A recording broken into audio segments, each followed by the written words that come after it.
பெரியவங்க வீட்டுக்கெல்லாம் போய் கை நீட்டு காசு வாங்குவோம். அது வந்து பிறருக்கு கொடுக்குற ஒரு பாக்கியத்தையும் கிடைக்கும். நமக்கு சின்ன பசங்கிறதுனால ஐஸ்கிரீம் குச்சி மிட்டாய் வாங்கி சாப்பிட்றதுக்கான காசும் நமக்கு கிடைக்கும். ஒரு கலெக்ஷன், ஒரு சொசைட்டில மிங்கிள் பண்ற ஒரு இது. அதாவது நம்ம முகத்தையே மறந்து போனவங்களுக்கு ஏய் நீ ரொம்ப பையன் இல்ல அப்படிப்பாங்க. அப்ப அப்படி இருக்காரு அப்படின்னு ஒரு விசாரிச்சுப்பாங்க. நமக்கு ₹1 50 காசோ கொடுப்பாங்க. அதே போல கோவிலுக்கு போறது. இந்த கோவில் பத்மநாபசாமி ஊர்ல 10 நாள் விசேஷம்னா ஜே ஜே ஜே ஜேன்னு இருக்கும். எல்லாம் புது ட்ரெஸ் போட்டுட்டு பசங்க எல்லாம், பெரிய பசங்க சின்ன பசங்க எல்லாருமே அந்த நேரத்துல சுவாமியை தரிசனம் பண்ண வந்துருவாங்க. அதுவரையிலும் மீட் பண்ணாம இருந்த பல ஃப்ரெண்ட்ஸையும் அன்னைக்கு மீட் பண்ணலாம். அது எஸ்பெஷலி மார்கழி மாசம் சார், காலையில பிரமாதமா இருக்கும். பக்தியோட உச்சகட்டத்துல இருக்கு. இந்த பத்மநாபசாமி ஊர்ல 10 நாள் விசேஷம். சோ இந்த மாதிரி ஒரு கேதரிங், அந்த மாதிரி சூழ்நிலைகள்லாம் அன்னைக்கு உருவாக்கி இருந்தாங்க. அதெல்லாம் கிடைச்சது எங்களுக்கு. இப்பவும் சொல்லுவேன், என் பொண்ணு சென்னையில இருந்து வந்தா நான் போயிட்டு வா போ, இங்க இருக்கிறது வரலும் 10 நாள் கோவில்ல போய் என்ஜாய் பண்ண, அங்க என்ன நடக்கிறதுங்கிறத பாரு, பசங்க ஓடி விளையாடுறாங்களா அவங்க கூட விளையாடு, தப்பு இல்லை அப்படின்னு சொல்லுவேன். இது எல்லாத்தையுமே ரொம்ப மிஸ் பண்ணிட்டாங்க இந்த ஜெனரேஷன். ஒண்ணுமே கிடையாது அவங்களுக்கு. செல்லு, இன்டர்நெட், அது மட்டும்தான். எப்ப நிமிர்றாங்களோ அதான் செல்போன், எப்ப நிமிர்றாங்களோ அப்ப நம்ம நினைச்சுக்கணும் டேட்டா தீண்டு போச்சு. அப்படி இருக்கக்கூடாது. நீங்களே பிராக்டிஸ் பண்ணுங்க நான் சொல்லுவேன். எப்படி ஒரு நாளைக்கு 2 தடவை 3 தடவை ப்ரௌஸ் பண்ணுங்க. ஹாலிடே இஸ் ஹாலிடே அங்க வைங்க. அந்த 2 தடவை 3 தடவை ப்ரௌஸ் பண்ற போது மட்டும் வாட்ஸ்அப்லயோ இதுலயா இருந்தாலும் சரி, அந்த நேரத்துல எல்லாத்தையுமே பாத்துருங்க. யார் யாருக்கு பதில் சொல்லணுமோ பதில் சொல்லி எல்லாம் முடிச்சுட்டு போனை தொடாம அங்க வைங்க. கால் வரும்போது மட்டும் ஸ்பீக்கர் ஆன் பண்ணிட்டு பேசுங்க, கையில் எடுக்காதீங்க. லேண்ட்லைன் போன் மாதிரி யூஸ் பண்ணும். நீங்க ஒரு டிட்டாச்மெண்ட் நீங்களே கிரியேட் பண்ணிக்கலாம். எனக்கு அது இருந்தா தான் முடியுங்கிற ஸ்டேஜுக்கு நீங்க போயிடக்கூடாது. தூங்க போகும்போது பக்கத்துல வச்சுக்காதீங்க. கம்ப்யூட்டர் டேபிள்ல தள்ளி வைங்க. நீங்க மட்டும் அங்க போய் படுங்க. யாரு கூப்பிட்டாலும் போய் எடுத்துக்கலாம், அவசரமே இல்லை அப்படிங்கிற ஒரு மைண்ட் செட்டை நீங்க டெவலப் பண்ணிக்கணும். அது மட்டும் வாழ்க்கை இல்லை அப்படிங்கிற ஒரு ஸ்டேஜுக்கு அது கொண்டு போகும். அதை உணரணும். இந்த காலத்து குழந்தைகள் அது உணர்வது இல்லை. அதுக்கான வாய்ப்பை நம்ம கொடுக்கறது இல்லை. கொரோனாங்கிற ஒரு பெரும் வியாதியானது மெதுவா குழந்தைகளுக்கும் செல்போனை இன்ட்ரடியூஸ் பண்ணிடுது. அதுக்கு பின்னாடி இருக்கிற சைக்காலஜியை பாத்தீங்களா? உங்க குழந்தைகளை உங்களை விட்டு ரொம்ப தூரம் கொண்டு போயிடுது. இன்னைக்கு குழந்தைகளுக்கு செல் இருந்தா தான் படிக்க முடியும். செல் இருந்தா அப்பா வேண்டாம் அம்மா வேண்டாம். சாப்பிடறதுக்கு கூட குழந்தைகளை நம்ம சண்டை போட்டு கூப்பிட வேண்டியது. அன்பா கனிவா கூப்பிட்டு சாப்பிட்டு வா, நான் சாப்பிட போறேன் நீயும் உட்காரு அப்படின்னு கூப்பிட்டு உட்கார வச்சு இனிமையா சாப்பாடை கொடுத்து இந்த காலங்கள்லாம் போயிட்டே இருக்கு. மீன்ஸ் இல்ல அப்படிதான் சொல்லணும். நிதானமா யோசிங்க, பாருங்க அந்த ஆங்கிள் பாருங்க. ஒரு செல்லானது ஒரு குடும்பத்துக்குள்ளால புகுந்து எவ்வளவு தூரம் பிரிஞ்சிருக்கு. மொத்தம் 2 செல், அப்பாவுக்கு ஒண்ணு அம்மாவுக்கு ஒண்ணு இருந்தது. இப்ப குழந்தைகள் 3 இருக்குன்னா 5 செல்லா மாறி இருக்கு. அது இருந்தா தான் படிக்க முடியுங்கிறதுக்காக. அப்ப 5 பேருக்கு நீங்க டேட்டா சார்ஜ் பண்ணி ஆகணும். வியாபாரம். ஸோ ஒரு வியாபாரம்ங்கிறது ஒரு குடும்பத்துக்குள்ளால புகுந்து ஆன்மீகம், அருகாமை, அன்பு, அன்னம் எல்லாத்துலயுமே பெரிய ஆப்ப வச்சிருக்கு. நான் சாப்பிட போகும்போது கூட செல்ல கொண்டு போக மாட்டேன், இங்க வச்சிருவேன். சாப்பிட்டுட்டு வந்து அதுக்கு அப்ப கூட சாப்பிடும்போது யாரையும் கூப்பிட்டான்னு தெரிஞ்சாங்கன்னா சாப்பிட்டதுக்கு அப்புறம் போய் எடுத்துக்கலாம்னு சொல்லி பேசாம இருப்பேன். ரைட்டா சொல்லியிருக்கேன். அடிக்கிறது அடிச்சுட்டே இருக்கட்டும். யாராவது எந்த அவசரமா இருந்தாலும் அங்க இருக்கட்டும். அன்னத்துக்கான மரியாதை அதுக்கானது. அதுக்கப்புறம் தான் அவன் சொன்னேன்ல, அன்னத்தை பத்தி பேசுறாங்கன்னா அவ்வளவு தூரத்துக்கு விஷயங்கள் என்கிட்ட இருக்கு. சொல்லி என்ன பிரயோஜனம்னு சொல்லி யோசிப்பேன். சரி, இன்றைய டாபிக் என்ன? இன்றைய டாபிக் அதான் போன எபிசோடு அதே கண்டினியூஷன் மாதிரியும் இருக்கலாம். ப்ளஸ் அந்த டே டு டே லைஃப், அந்த அன்னத்தை பற்றி நீங்கள் பேசுங்க, அந்த அதோட கான்சிக்வன்சஸ். இப்போ நீங்கள் இவ்வளோ நேரம் சொன்னதையுமே எல்லாம் ரெக்கார்டில் தான் இருக்கு. கான்ஷியஸ் டிசிஷன்ஸ் எடுத்து நம்ம எப்படி ஒரு எலக்ட்ரானிக் கேட்ஜெட்ஸ்ல இருந்து நம்மள டிட்டாச் பண்ணிக்கணும். ஆமா, ஏன்னா எலக்ட்ரானிக் ஐட்டம்ஸ்ங்கிறது ஒவ்வொரு நிமிடமும் நம்ம வாழ்க்கைக்குள்ளால உள்ள புகுந்துட்டே இருக்கு. நான் சொல்றேன் தள்ளி வைங்க, அது மட்டும் வாழ்க்கை இல்ல, அதை விட்டும் வெளியில ஒரு வாழ்க்கை இருக்கு. ஆன்மீக வாழ்க்கைங்கிறது அப்பதான் உள்ளுக்குள்ளால பதியும். தினமும் கோவிலுக்கு போய் வாசல்ல நின்னாலும் ஒரு நிமிஷம் சுவாமியை தரிசனம் பண்ணக்கூடிய ஒரு மனநிலையை எல்லாரும் வளர்த்துக்கணும். முடியல, உடம்பு முடியாத வயசானவங்க பரவாயில்ல இருக்கட்டும், இருந்தாலும் அவங்களுக்கு எப்ப தோன்றதோ அப்ப நடந்து போகட்டும்.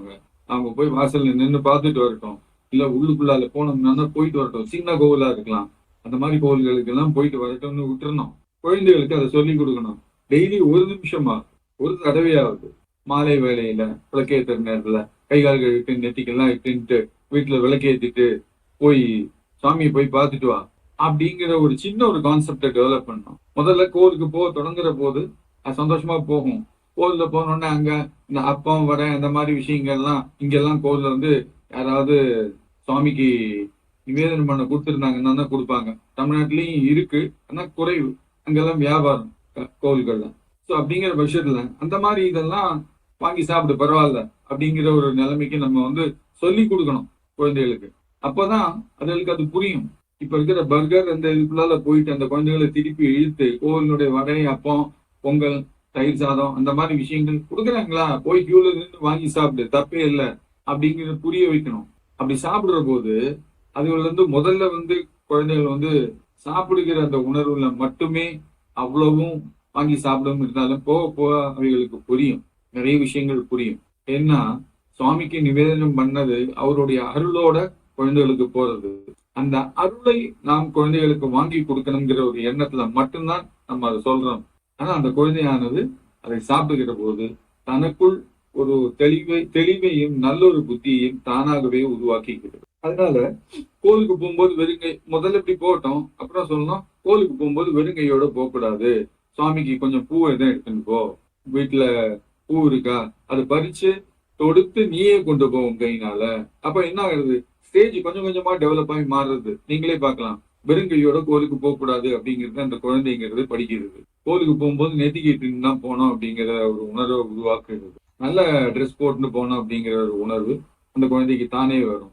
இது போக அதுவே ஒரு நாள் கேட்கும், ஏமா எல்லாரும் காசு கொடுத்து அங்க பொங்கல் இதெல்லாம் கொடுத்து பிரசாதம் கொடுக்குறாங்களே, நம்மளும் எதாவது கொடுக்க கூடாதா அப்படின்னு அந்த குழந்தைய கேட்கும். அது வாட்ச் பண்ணும். சொசைட்டில கோவில்ல என்ன நடக்கிறது அப்படிங்கிறத வாட்ச் பண்ணி அதுவே மைண்டை டெவலப் பண்ணிக்கிறது. என்னால் முடிஞ்சதை நானும் செய்யணும் அப்படின்னு. அப்போ ஒரு நாளைக்கு வந்து கேட்கும், அங்கெல்லாம் பெருக்கி சுத்தம் பண்ணி இதெல்லாம் பண்ண சொல்றாங்க, நான் பண்ணலாமான்னு கேட்கும். தாராளமா பண்ணு அப்படிங்கணும். அப்போ அந்த குழந்தை ஒண்ணு புரிஞ்சுக்கும், ஒரு பொதுவான இடத்துல நிறைய பேருக்கு நல்லது செய்கிற மாதிரி ஒரு விஷயம் நடந்தானா அதுக்கு நம்முடைய தாய் தகப்பனுடைய அனுமதி உண்டு அப்படிங்கறத அது புரிஞ்சுக்கும். இதெல்லாம் சொல்லாமலே சொல்லிண்டே மெதுவா சொல்லிட்டே அது கேட்கிற போது சொல்லிண்டே சந்தேகத்துக்கு பதில் கொடுக்குற மாதிரி அதுக்கு அனுமதியும் கொடுத்துட்டு போயிட்டே இருக்கணும். அதனால என்ன நடக்கிறது, அந்த குழந்தையினுடைய மனதானது நல்லபடியாக வளர்கிறது. இங்கு வாழ்வது நாம் மட்டுமல்ல, நம்மை சுற்றி இருக்கிற சமூகமும் நம்மை போன்ற மனிதர்களும் நம்மை விடவும் ஏழ்மை நிலையில் இருக்கக்கூடியவர்களும் இல்ல உயர்ந்த நிலையில் இருக்கக்கூடியவர்களும் எல்லார் கூடவும் வாழ்ந்து போவதுதான் வாழ்க்கைங்கிற ஒரு அடிப்படை தன்மையை அது உருவாக்குகிறது. கோவில் நடக்கிற எந்த ஒரு விஷயமும் அவருடைய மனதுல நல்ல ஒரு எண்ணத்தை உருவாக்கி நல்லதை செய்கிற தன்மையை தான் வளர்க்கும். அதனாலதான் முன்காலங்கள்ல கோவில்கள்ல இந்த பலி இடுகிற அந்த விஷயங்கள் எதுவுமே கிடையாது. திக்பலி அப்படின்னு ஒண்ணு கொடுப்பாங்க. அது என்ன கொடுப்பாங்க, சுவாமிக்கு நைட்டு நிவேதனம் பண்றதுக்காக அன்னத்தை உள்ள வச்சதுக்கு அப்புறம் பூஜாரியானவர் அந்த அன்னத்துல இருந்து கொஞ்சமும் உள்ள இருந்து தீர்த்தமும் எடுத்துன்னு வந்து 8 திக்கிலையும் அதுக்குன்னு கல் நிறுவி இருப்பாங்க. அதுக்கு மேல அந்த அன்னத்தை மந்திரம் சொல்லி தண்ணியை தெளிச்சு அன்னத்தை போட்டு நீங்க சாப்பிட்டுக்கோங்கன்னு திக்பாலர்களுக்கு சாதத்தை மட்டும் கொடுத்துட்டு போவாங்க திக்பலிக்காக. அந்த திக்பலியானது அவரவர் வசதிக்கு ஏற்ப அவரவர் ஆசைக்கு நாக்குக்கு ருசிக்கு ஏற்ப அது உயிர் பலியாக மாறிக்கும். ஒருபோதும் உயிர் பலிங்கிறது இறைவன் கேட்பதே கிடையாது. இதை நம்ம குழந்தைகளுக்கு சொல்லி கொடுக்கணும். சொல்லுங்க. எனக்கு ஒரு டவுட் இருக்குங்கய்யா இந்த இடத்துல. சில தாந்திரிக் விதிமுறையில் சில மாத்தாரா அந்த மாதிரி காமாட்சியா அந்த மாதிரி நார்த் இந்தியாவில் ஒரு சில தாந்திரிக முறையில் வந்து பலி எடுத்துக்கிறாங்க அப்படின்னு. இப்போ வெஸ்ட் பெங்காலில் ஒரு சில மாதா கோயிலெல்லாம் வந்து மீன் கொடுக்குறாங்க, இது ஆல்கஹால், ஐ மீன் தாந்திரிக முறையில் இறைவனுக்காக அதை அர்ப்பணிக்கிறாங்க. அதை நம்பிக்கையா இருக்கிறது எடுத்துக்கிட்டு அந்த அந்த வாமாச்சார பாத்துல போறதுங்கிறது தனி. வாமாச்சாரம்ங்கிறது இந்த கலியுகத்துல மனிதனுக்கு சொல்லக்கூடாத ஒன்று, சொல்லப்படாத ஒன்று. வாமாச்சாரம் பிராக்டிஸ் பண்ணவே கூடாது. அப்படி பிராக்டிஸ் பண்ணினால் கூட உயிர் பலி இல்லாமல் அதை பிராக்டிஸ் பண்ணி பிறருக்கு அவர்களுடைய சிரமங்களை வியாதியை இல்லைன்னா வேறு வாமாச்சாரம் செய்து வைத்ததனுடைய பாதிப்பை எடுத்து மாற்றுவதற்காக மட்டும்தான் அதை உபயோகப்படுத்தலாம் அப்படின்னு ஏற்கனவே சொல்லி வச்சிருக்காங்க. கலியுகத்தில் மனிதனுடைய மனதானது வாமாச்சாரத்தினால் கூடிய விரைவில் பலனை அனுபவிக்க வேண்டும் என நிறைய பேர் இத வந்து தேர்ந்தெடுத்து அந்த வழியில போவாங்க அப்படின்னு சொல்லி வச்சிருக்காங்க. அதனால யாருமே வாமாச்சாரம் செய்யக்கூடாது என்பதுதான் பொது விதி. ஒரு சில பேர் இந்த மெட்டீரியல் கெயின், இந்த ஸ்டார்டம்ல இருக்கிறவங்க, இந்த பொலிட்டிக்கல்ல இருக்கிறவங்க அந்த ஒரு மெட்டீரியல் கெயினுக்காக அதை பண்றாங்க மேபி. நிச்சயமா ஓகே. இப்ப நடக்கிறது எல்லாமே அதுதான். அப்படி பாக்குற போது எங்கெங்க எந்தெந்த இடங்கள்ல இந்த வாமாச்சாரம் நடக்குங்கிறத நீங்க கண் முன்னா நீங்களே உங்க கண்ணால பார்க்கலாம். நீங்க பங்கு பெறாதீங்க. அதுல ஒரே ஒரு விஷயம் என்னன்னு புரிஞ்சுக்குங்க. யார் ஒருவன் வாமாச்சாரத்தினால் ஒரு பலனை அடைகிறானோ, இல்லை யார் ஒருவன் செய்கிறானோ, அவனோட அந்த வம்சமானது போச்சு. அதுக்கப்புறம் வரக்கூடிய அவனுடைய சந்ததிகள் அவ எல்லாருமே அழிவை நோக்கி தான் போவார்கள். வளர்ச்சி என்பது இருக்கவே இருக்காது. அதுதான் அதுக்கு உள்ள இருக்கிற ஒரு சாபம். ஆனா என்ன பண்ண, நாளா பிரிக்கிற போது வேதவியாசரானவர் ஜோதிஷம், ஆயுர்வேதம் இது எல்லாத்தையுமே வாமாச்சார 4வது அதர்வண வேதத்துக்குள்ளால் கொண்டு போயிட்டார். ஏன், கலியுகத்தில் இது ரெண்டுக்கும் ரொம்ப தேவை இருக்கும். நிறைய பேர் தேடி போவாங்க, நிறைய பேர் அதை வச்சு பிராக்டிஸ் பண்ணுவாங்க அப்படிங்கிற ஒரு இது நிலைமை அவருக்கு தெரிஞ்ச ஒரு காரணத்தினால வாமாச்சாரத்தை யாரும் பிராக்டிஸ் பண்ணக்கூடாதுன்னு இறைவன் சொன்ன ஒரு காரணத்தினால அதுக்குள்ளால கொண்டு ஒழிச்சு வச்சார் இது எல்லாத்தையுமே. அதனால இன்னைக்கும் சரி, வாமாச்சாரம் பண்றவன் கையில காசு வாங்க மாட்டான். நீங்க பாக்கிறதுக்கு வாய்ப்பு இருந்தானா எங்க வேணா போய் பாருங்க, அங்க வச்சிரு அப்படிமா. வெத்தலையோடு கொண்டு அதுல காசை வச்சு கீழே வச்சிடணும். நம்ம போனதுக்கு அப்புறம் தான் அதை தொடுவான். அது கூட என்ன பண்ணா, தன் சிஷியனை கூப்பிட்டு அந்த பணத்தை எடுத்து உள்ள விடான்னு சொல்லுவேனே தவிர தான் தன் கையினால தொடமாட்டான். ஒவ்வொரு முறையும் அவன் தொடுகிற போது அவன் கைக்கு அதனுடைய பாதிப்பு ஏறிண்டே இருக்கும், உடலுக்கு பாதிப்பு ஏறிண்டே இருக்கும். அதனால மிக நம்பிக்கையானவர்களை மட்டும்தான் தன் கூட வச்சுப்பான். அது மட்டும் இல்ல, அவன் ஏமாத்திட்டு ஒருபோதும் தன்னை விட்டு போயிடக்கூடாதுங்கிறதுக்காக சிஷியர்களாக அங்க வாமாச்சாரம் படிக்கிறதுக்காக சேர்றவங்க முதல்ல என்ன பண்ணுவான் தெரியாது. கையில ஒரு உயிருள்ள ஒரு செடியை கொடுத்து போய் நட்டு அதுக்கு டெய்லி தண்ணி விட்டுட்டு வா, அதுதான் நீ எனக்கு கொடுக்கக்கூடிய தட்சணை, குரு தட்சணை முதல்ல. பின்னாடி நீ வளர்ந்ததுக்கு அப்புறம் உனக்கு என்ன தோன்றோ அதை கொடுன்னு சொல்லி செடியை நட சொல்லுவான். செடியை நட்டிங்க, நட்டவன் மாட்டின்டான்னு இருக்கும். ஜென்மத்துக்கும் விட்டுட்டு போக முடியாது. ஏன்னா நீங்க செடியை நடுற போது உங்களுடைய ஆத்ம சக்தியினுடைய ஒரு பங்கையும் அதன் கூட அந்த செடிக்கு கொடுத்துடுறீங்க. நீங்க எப்ப நீங்க துரோகம் பண்ணணும்னு நினைச்சாலும் சரி, உங்க குருவை விட்டுட்டு போனோம்னு நினைச்சாலும் சரி, இந்த குருவானவர் போய் அந்த செடியிலேருந்து ஒரே ஒரு இலைய கிள்ளினா போறோம், உங்க உடம்பு இங்க துடிக்கும். அப்போ என்ன ஆகுதுன்னா, தனக்கு சிஷியனா வந்தவனுக்கு தான் சொல்லி கொடுக்கிற போது அவன் நிரந்தரமாக தன் கூட இருக்கிறதுக்கு என்ன பண்ணணுமோ அதை குருவா இருக்கக்கூடியவன், வாமாச்சாரம் பண்ணக்கூடியவன் செய்து வச்சுருவான். அதனால எங்க போனாலும் இந்த மாதிரி வாமாச்சாரம் பண்றாங்க, பூஜை பண்றாங்க அப்படின்னா அந்த பக்கம் போகாமல் இருக்கணும். ஒண்ணு. ரெண்டாவது, இந்த மாதிரி விஷயங்கள்ல மாட்டிக்கவும் கூடாது. மாட்டின்றா தொலைஞ்சிரு. அதனால்தான் எனக்கு குருவா இருந்தவர் எனக்கு எப்போதும் சொல்வார், உன் கையை நீட்டு பார்க்கட்டும் அப்படின்னு சொன்னானா நீ எங்கிட்ட காட்டினால தப்பு இல்லை, ஆனா நீ யார்ட்டையும் உன் கையை இனிமே காட்டிடாதே அப்படின்னாரு. நம்ம கையில இருக்கிற சில விஷயங்கள் நமக்கு தெரிய வரும். உதாரணமா சிம்பிளா நானே உங்களுக்கு சொல்லித்தரேன், நீங்களே பாத்துக்கலாம்.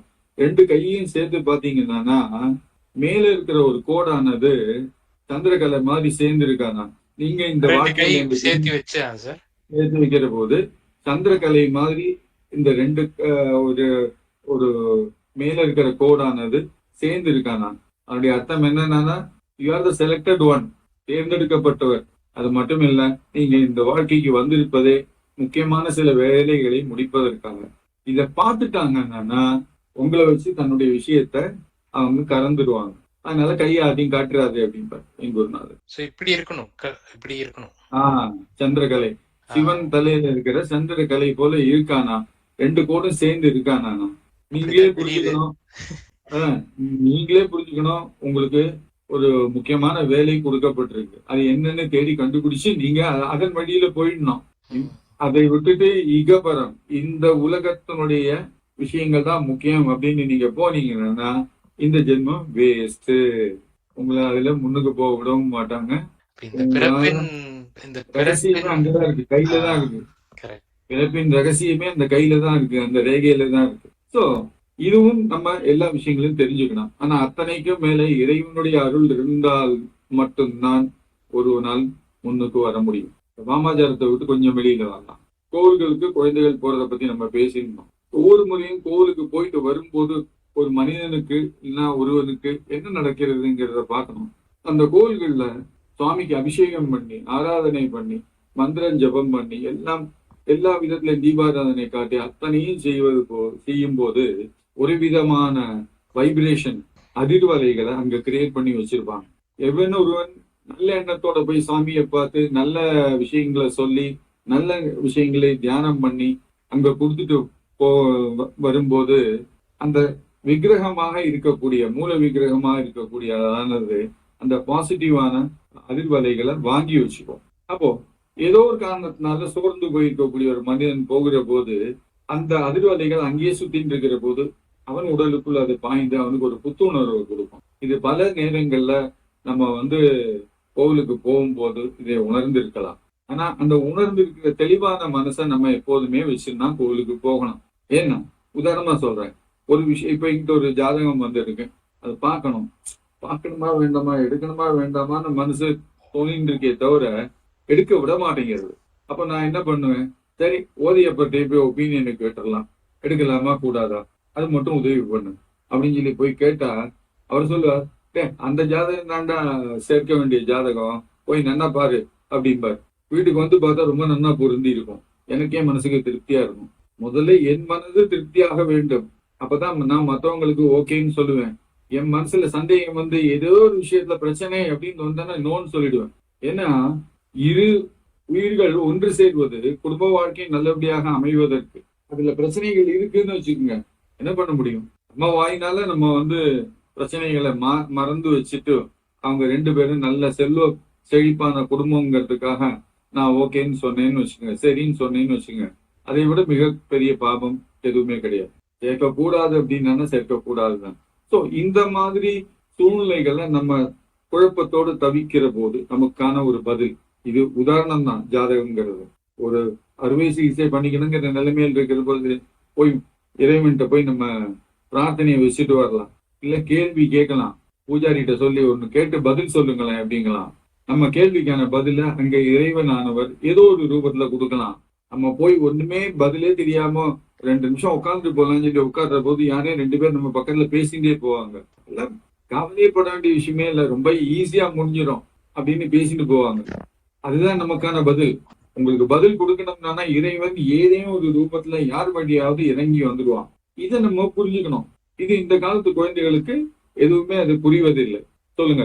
இந்த கலியுக காலத்துல எந்த பாதைய தேர்ந்தெடுத்து நம்ம முன்னேறி போலாங்கய்யா? இந்த நம்மளோட ஸ்பிரிச்சுவல் ஜெர்னில எது பண்ணா ஈஸியா நமக்கு ஒரு இந்த பாஸ்ட்ல கர்மால இருந்து விடுவி கிடைக்கும்?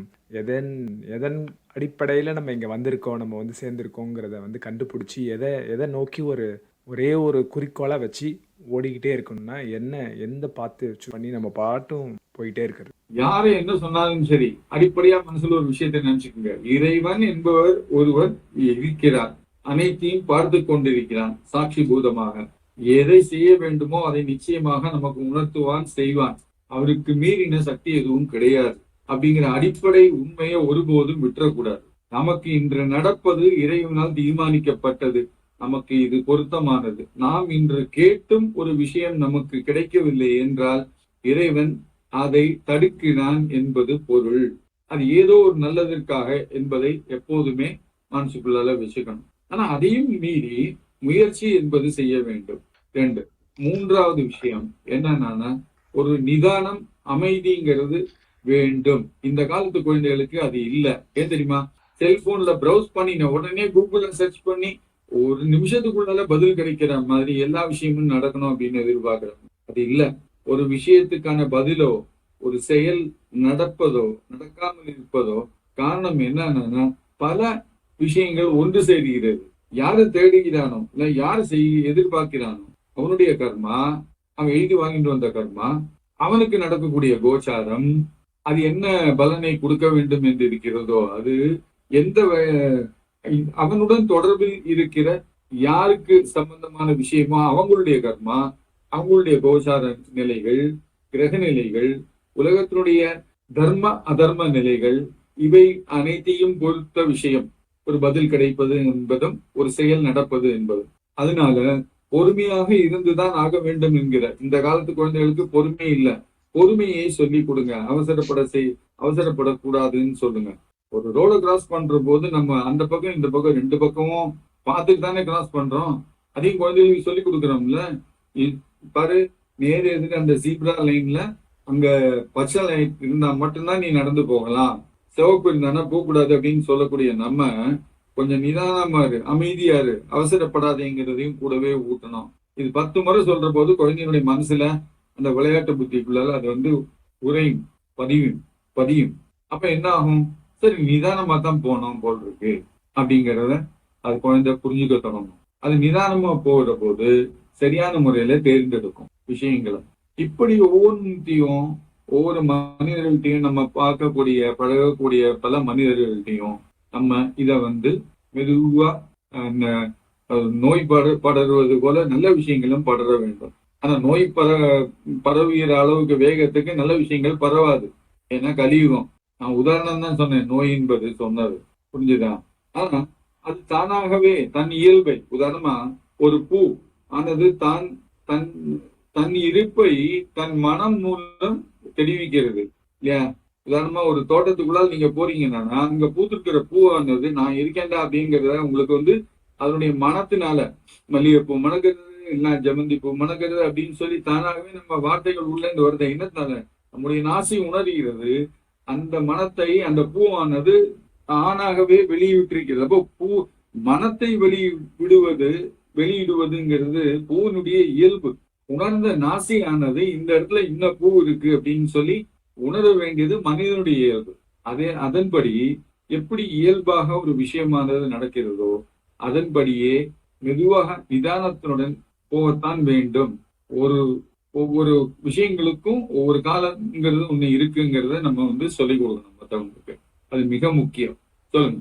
இதுல பேரண்ட்ஸ் வந்து ஏதாவது ஒரு பயிற்சி முறைகள், ஏதாவது தியான பயிற்சி முறைகள், ஏன்னா பேரண்ட்ஸுக்குள்ளார இந்த பொறுமை முதல்ல கடைபிடிச்சா தானே அந்த குழந்தைங்களுக்கு டிரான்ஸ்ஃபர் ஆகணும். ஸோ அதனால பேரண்ட்ஸாக இருக்கிறவங்க இப்போ நம்மளோட நடைமுறை வாழ்க்கையில் எப்படி வந்து இந்த பொறுமையை கடைப்பிடிக்கிறதுக்கு ஏதாவது சில டிப்ஸ் ஏதாவது இருக்குது? ஏதாவது ஒரு மூச்சு பயிற்சியோ இல்லை ஏதாவது எண்ணத்தை ஏதாவது ஒரு இடத்துல வைக்கிறதோ? ஏன்னா நம்மக்குள்ளார நம்ம வந்து செல்ஃப் ரியலைசேஷன் ஆகிட்டு நம்ம வந்து ஒருநிலைப்படுத்திக்கிட்டதுக்கப்புறம் நம்ம குழந்தைங்களுக்கு கோயிலுக்கு போகணும், இந்த ஹேபிட்ஸ் எல்லாம் நம்ம சொல்லிக் கொடுக்கணும். ஸோ நம்மளோட ஓடுற வாழ்க்கையில் பேரண்ட்ஸு இதை பார்க்குறவங்களுக்கு வந்து ஏதாவது ஒரு டிப்ஸ் மாதிரியோ ஏதாவது ஒரு சின்னதாக இந்த விஷயத்தை காலைல 5 நிமிஷம் 10 நிமிஷம் பண்ணிட்டா நம்ம மைண்டு ஓரளவுக்கு கொஞ்சம் அடங்கும். ஏன்னா எண்ணங்கள் வந்து கொஞ்சம் ரொம்ப அப்படியே அலைப்பாயிற மாதிரி இருக்குது. அப்போ கான்சன்ட்ரேட் பண்ணணும்னு நினச்சா திருப்பியும் ஏதோ வேற பக்கம் ஓடுது.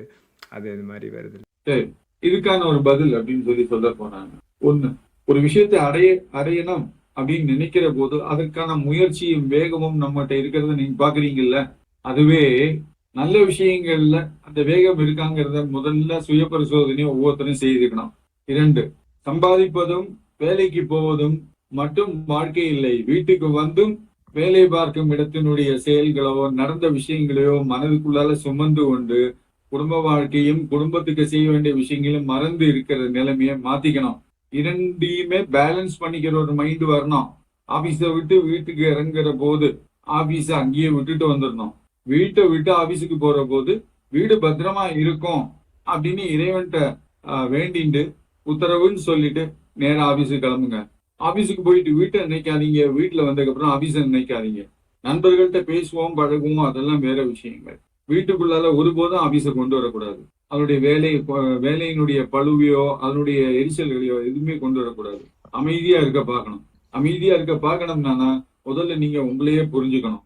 அதுக்கான ஒரே வழி தியானம். தியானம்ங்கிறது நீங்க பெரிய அளவுக்கு மணிக்கணக்கா உட்காந்துட்டு செய்யணும்னு அவசியமே இல்லை.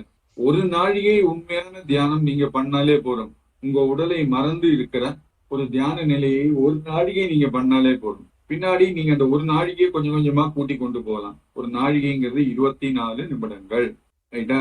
அப்போ பெரியவர்கள் நம்ம குழந்தைகளுக்கு ஒரு விஷயத்த சொல்லி கொடுக்கறோம்னா நம்ம அதை பிராக்டிஸ் பண்றத நம்ம குழந்தைகள் அதை பார்க்கணும். இப்போ நம்ம காலையில குளிச்சுட்டு எழுந்த உடனே வேசியோ ஏதாவது ஊட்டின்னு நேர சுவாமி சன்னதியில போய் விளக்கேற்றிட்டு விபூதி எடுத்து பூசிட்டு நமக்கு தெரிஞ்ச சுவாமியினுடைய மந்திரங்கள் ஸ்லோகங்கள் இல்லைன்னா பாக்கள் இவைகளை கூறி ஒரு பூஜை செய்கிற முறையை நம்ம வளர்த்துட்டோம்னா பாக்குற குழந்தைகள் என்ன பண்ணணும்?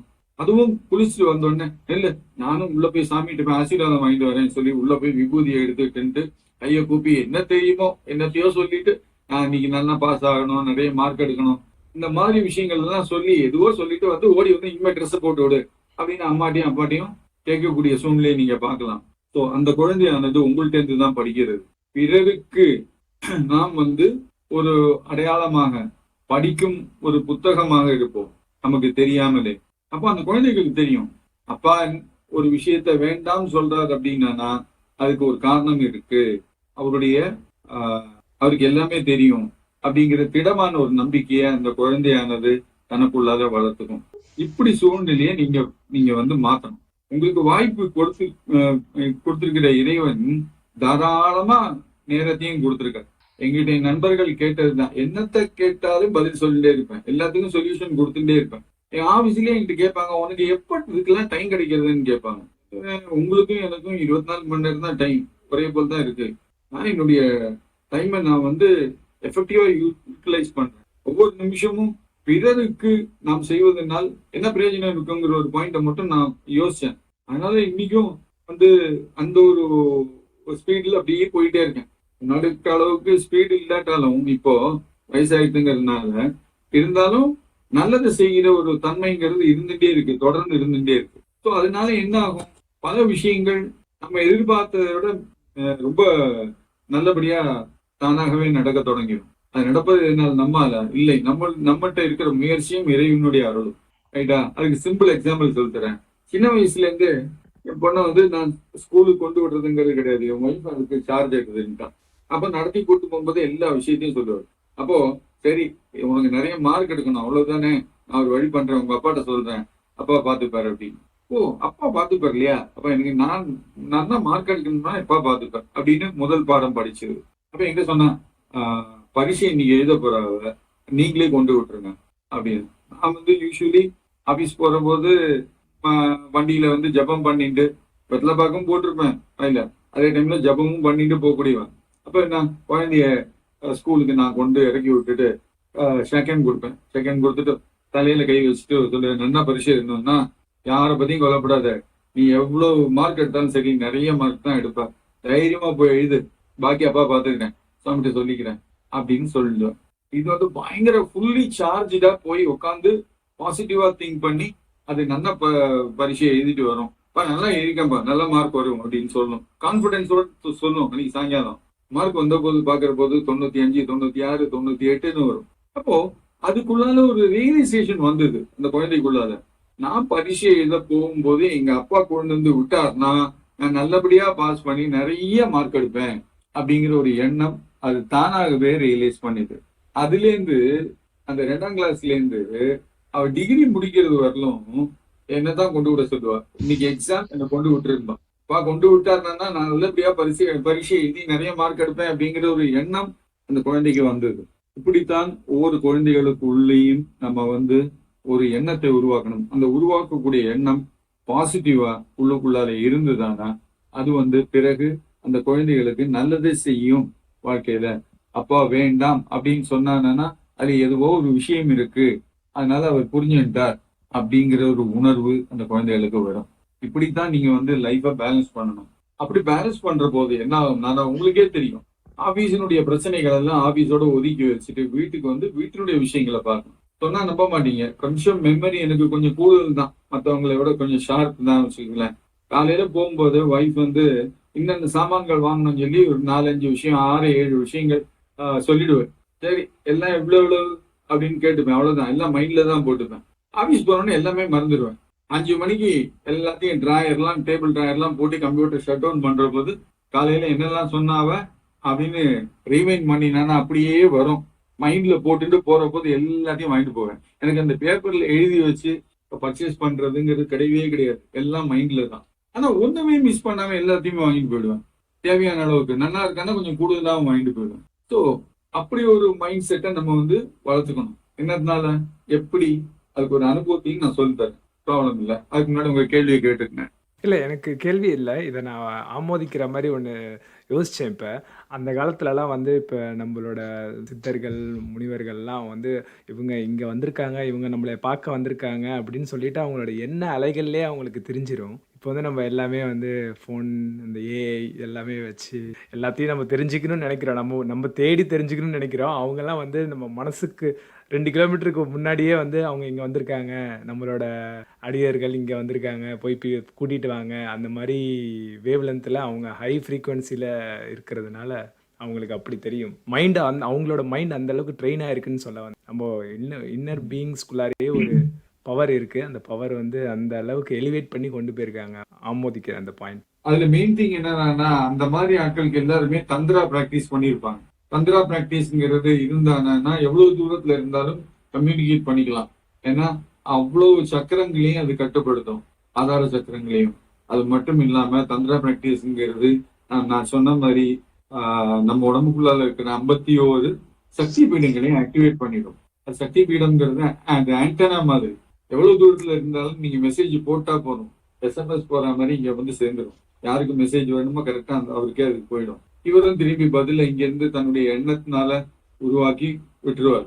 ஸோ நம்ம மெயினா குழந்தைகளுக்கு சொல்ல வேண்டிய ஒரு விஷயம் என்னன்னா, தாய் தகப்பன் இல்லை, நான் தனியே தான் இருக்கேன்ங்கிற தைரியத்துல என்னத்தை வேணா செய்யலாம் அப்படின்னு நினைச்சாங்கன்னா, சாட்சி பூதம் சொல்லி சுவாமி எப்போதும் நம்ம செய்யறது எல்லாத்தையும் பார்த்துட்டு இருக்கார். நாம் நம்முடைய எண்ணம், நம்முடைய செயல்கள் அனைத்துமே எங்கோ ஒரு இடத்துல பதியப்படுகிறது. ரெக்கார்டு இது வைக்கிற மாதிரி ரெக்கார்ட் பண்ணி பதியப்படுகிறது. அதை நீங்க புரிஞ்சுக்கணும். எப்படிங்கிறதுக்காக ஒரு சின்ன ஒரு அனுபவத்தை சொல்றேன். என்னுடைய நண்பர் ஒருத்தர், அவருடைய மனைவியானவர் ஸ்கூல் டீச்சர். ஸ்கூல் டீச்சர் என்னன்னா பாட்டெல்லாம் சொல்லி கொடுக்கக்கூடிய டீச்சர். அவங்க டான்ஸ், பாட்டு இதெல்லாம். அப்ப என்னன்னா ஸ்கூல்ல என்ன பண்ணுவாங்கன்னா, ஒரு 15 குழந்தைகளை வச்சு பாட்டு சொல்லி கொடுத்து கிறிஸ்துமஸ் இல்லைன்னா நம்ம ஓணம் இல்ல விசேஷமான நாட்கள்ல குழந்தைகள் புது ட்ரெஸ் எல்லாம் போட்டு பாடணும். அப்ப அதனால ஸ்கூலுக்கு பேர் அப்படிங்கிறது அதை ஷூட் பண்ணி டிவியில போட்டு இந்த மாதிரி நல்ல விதமான பாடல்கள்லாம் கம்போஸ் பண்ணி இந்த மாதிரி பண்ணுவாங்க. அப்ப என்னாச்சு, இவங்க ஸ்கூல்ல விட்டு ஒரு நாளைக்கு அவங்களும் அவங்க பொண்ணுமா இறங்குற போது வாசல்ல வந்து இருக்கிற போது ஒரு டெய்லரை மீட் பண்றாங்க. அவங்களுக்கு ஏற்கனவே பரிச்சயமான டெய்லர் தான். 2-3 வருஷமா காணாமலே போயிட்டான். என்னதுனாலன்னு தெரியல. உடம்பு சரியில்லாம இருந்திருக்கா இல்ல வேற எதுவும் தொழிலுக்கு போனானா, ஊரை விட்டு வெளில போனானா ஒன்றும் தெரியல. அப்புறம் வந்து சொன்னா, நான் மறுபடியும் டெய்லரிங் தொடங்கிட்டேன், கொஞ்சம் சம்பாதிக்கிறதுக்காக போனேன், எதுவுமே நடக்கல.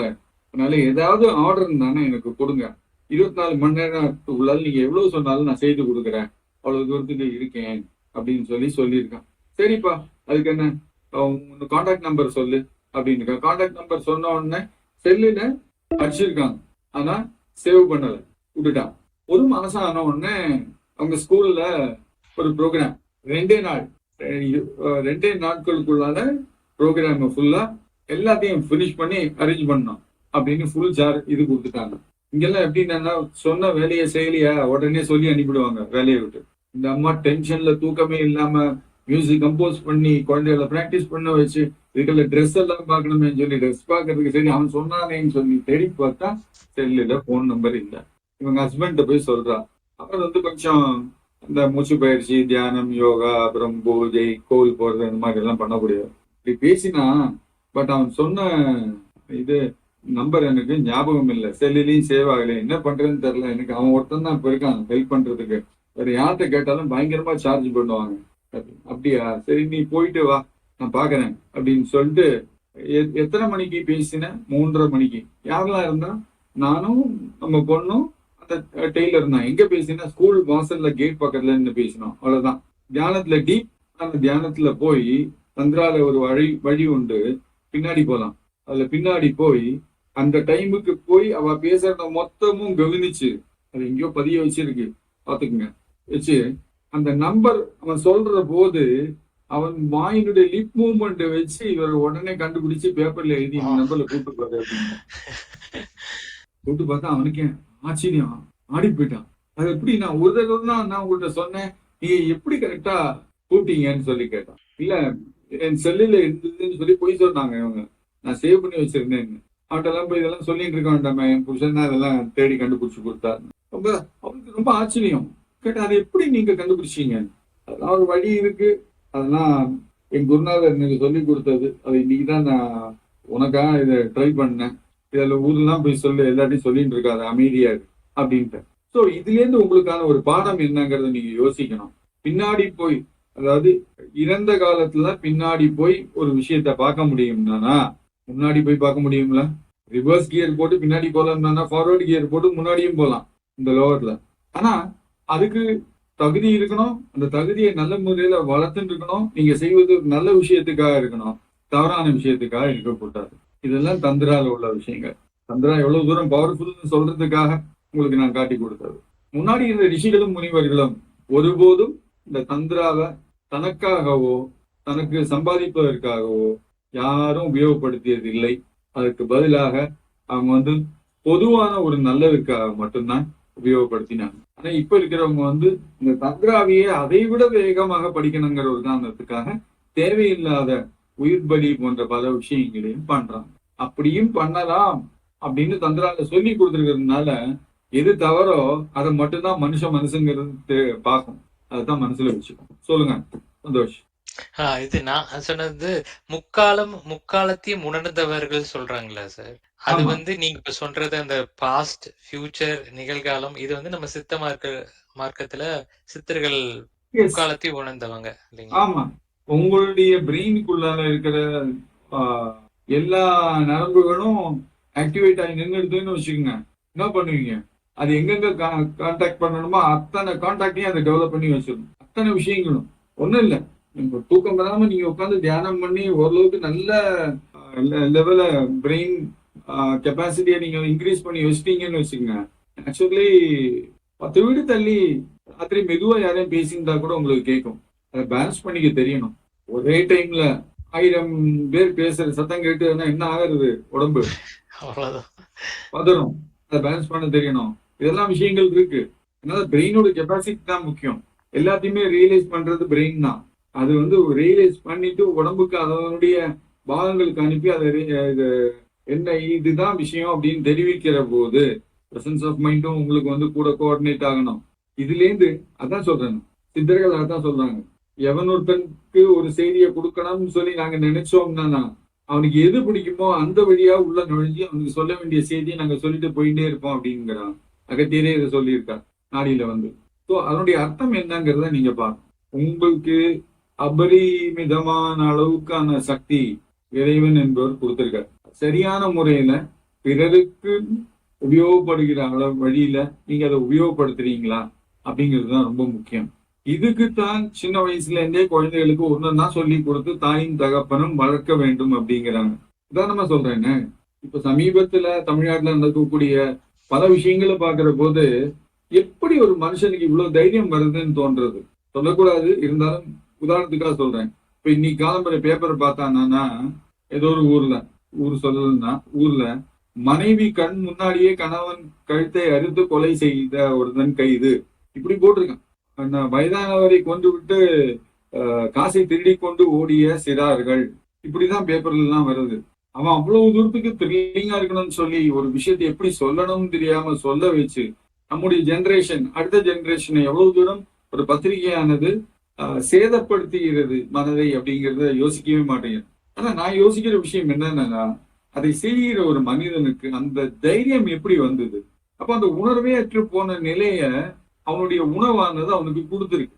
எந்த உயிரையும் கொண்டு தின்னலாம் அப்படி, அது என் உரிமை அப்படின்னு நினைக்கிற மனுஷன் இன்னொரு மனிதனை கொண்டு தின்கிற நாள் வராமலா போயிடுது.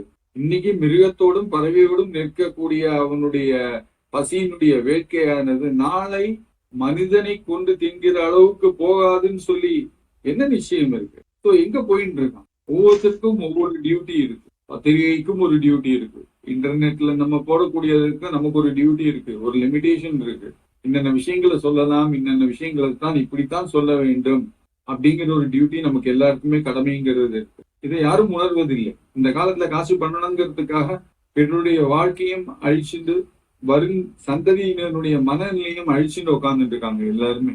முன்னாடி சினிமா பாடல்கள்ல கருத்து அப்படிங்கிறது வாழ்க்கையில நீ எப்படி நடந்துக்கணும், எதை விஷயத்தை எப்படி பார்க்கணும் என்கிற நிலைமையில பாடல்கள் எழுதுவாங்க. இப்ப என்ன மாதிரி வருது?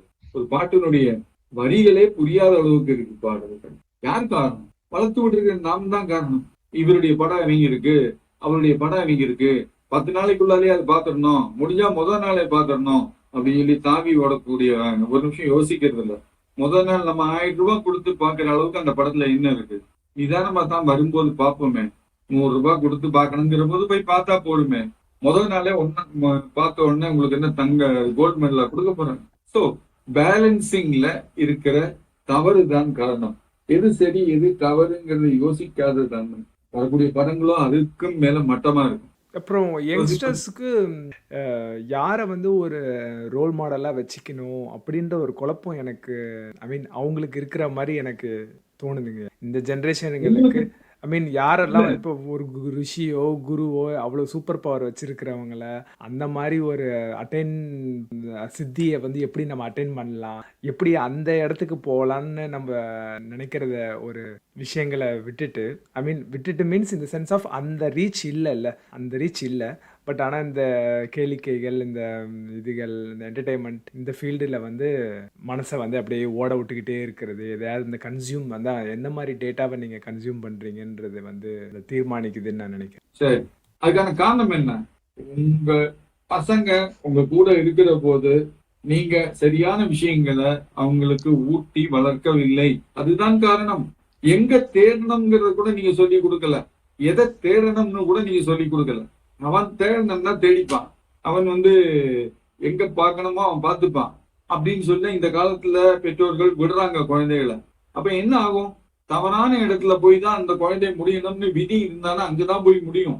தவறான இடத்துல தேடுவான், தவறான வழிகள்ல தான் தேடுவான். நாளைக்கு பாக்குற போது என்னடா அது இந்த பழக்கம் எல்லாம் ஆன்மீகத்துல கிடையாது, இந்த குழந்தைகள் எப்படி எங்கேருந்து படிச்சது நீ கேள்வி மட்டும் கேட்பீங்க. என்னுடைய தலையெழுத்து போல் இருக்கு அப்படிம்பீங்க. இல்ல, உங்க தலையெழுத்தை நீங்க தான் தீர்மானிக்கிறீங்க, அது உண்மைதான். ஆனா அந்த தலையெழுத்தை நீங்க தீர்மானிக்கிற பொழுது உங்களுடைய கடமையை நீங்க ஒழுங்கா பண்ணிருந்தீங்கன்னா உங்க குழந்தைகள் தவறான இடங்கள்ல போய் தேடாது, தவறான விஷயங்களை ஒருபோதும் பிராக்டிஸ் பண்ணாது. ஸோ இந்த காலத்துல எல்லாமே போதையினுடைய அடிக்ஷன், அதாவது எதை தேடினாலும் உடனே கிடைக்கணுங்கிற ஒரு போதை இருக்கு பாருங்க. அதுக்கு ஒரு குழந்தை போறதுக்கு காரணமே தாயின் தகப்பனும் தான். சரி, நல்ல புத்தியாவது இருக்கா அப்படின்னு கேட்டா எப்படி வருங்க? ஒவ்வொரு உயிரையும் கொண்டு தின்கிற அளவுக்கு வாழ்க்கையை மாத்திட்ட ஒரு மனுஷன் தனக்கு இப்ப தன்னுடைய குழந்தை மட்டும் நல்லபடியா இருக்கணும்னு சொல்லி எப்படி எதிர்பார்க்க முடியும்? அதனால இதுக்கு இந்த ஒரு காரணத்தினால்தான் அந்த காலத்துல இருந்தே சைவம் என்பதை அவ்வளவு தூரம் முக்கியமாக எல்லோருக்கும் நல்ல ஒரு உபதேசமாக பெரியவர்கள் சொல்லி போனார்கள். சைவம் அதுல முதல்ல படியில கால் வச்சதுக்கு அப்புறம் சொல்லுவாங்க, உன்னுடைய சாப்பாட்டை குறைச்சிக்க அப்படிம்பாங்க 2வது முறையில. 3வதுல போகும்போது என்ன பண்ணுவாங்கன்னா, வாரத்துல ஒரு நாள் இல்லைன்னா 14 நாட்கள்ல ஒரு நாள் வந்து விரதம் இரு அப்படின்னு சொல்லி ஏகாதசி விரதத்தை சொல்லி கொடுப்பாங்க. அதுவும் முடிஞ்சதுக்கு அப்புறம் எவ்வளவு தூரம் முடியுமோ அவ்வளவு தூரம் நீ சுருக்கிக்கோ அப்படிம்பாங்க. அப்ப என்ன ஆகும்னா, உடம்பு தன்னை உணர்கிற நிலைக்கு பக்குவப்படுத்தும். அவரவர் அதை உணர வேண்டும். அந்த நிலைமைக்கு உடம்பை கொண்டு போற போது மட்டும்தான் இந்த தவறுகள் எல்லாம் சரி செய்யப்படும். அதற்குள் சேர்த்து கொண்ட கர்மாக்கள் எல்லாம் மொத்தமாக மலை போல் ஒரு குழந்தையினுடைய தலையில தோல்ல சேர்ந்து இருக்கும். அப்போ நம்ம எங்க இருக்கோம், எப்படி இருக்கோங்கிறத பொறுத்து என்ன செய்கிறோம், குழந்தைகளுக்காக என்ன செய்கிறோம்ங்கிறத நம்முடைய வாழ்க்கையினுடைய எதிர்காலத்தை தீர்மானிக்கிறது அனைவருக்கும். சரி, இத்துடன் இன்று நிறுத்திக் கொள்ளலாம். மறுபடியும் அடுத்த முறை சந்திக்கலாம். உத்தரவு. உத்தரவு.